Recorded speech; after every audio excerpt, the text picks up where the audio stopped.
This is the opportunity for people to continue their adventures in this new way to play D&D. Until 2019, the most common way to play RPGs was in person. However, in 2020, there was an explosion of users on Roll20. Along with it, several other tools also stood out, such as the newly born Foundry VTT and Discord. However, it's also caught the attention of the big players, especially Wizards of the Coast. On August 28, the beta version of Project SIGIL, the official D&D VTT, was finally announced.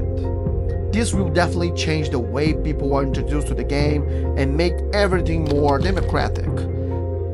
With VTTs around since 2012, why did it take a big company so long to start this mission?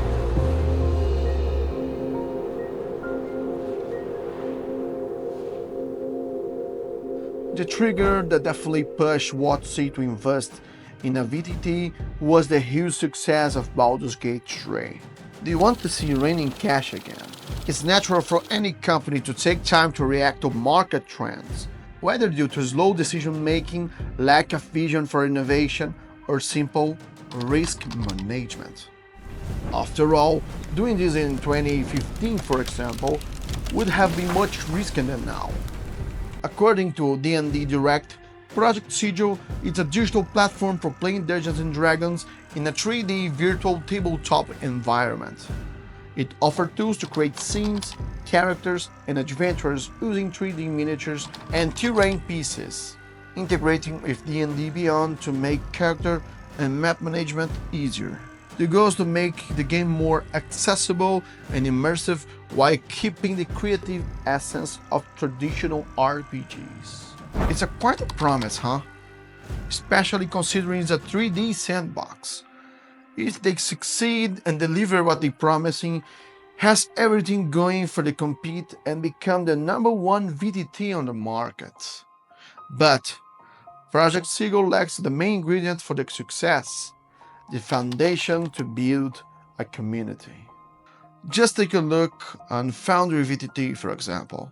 First of all, the tools are very good. It already includes a lot of features and easy to use. Plus, it's sold with a perpetual license, meaning you pay once and the tools is yours for life. Not to mention, it's also open source. This creates a big incentive for the community to participate and develop additional tools.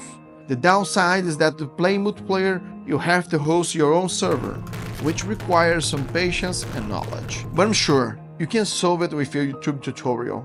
From what it looks like, Project SIGIL won't be open source, and will most likely be a subscription service. It's all about greed, right, WoTC?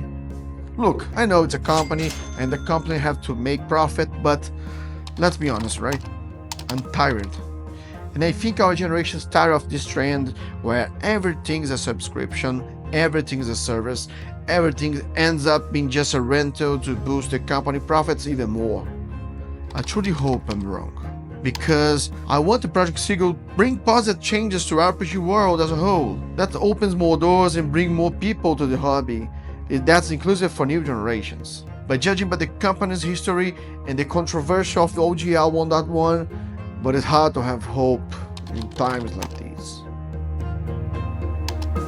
What about you? Do you think the Project SIGIL will be disruptive, or just a money for set for the WoTC? This is Tales of the End, and I'll see you in the next episode.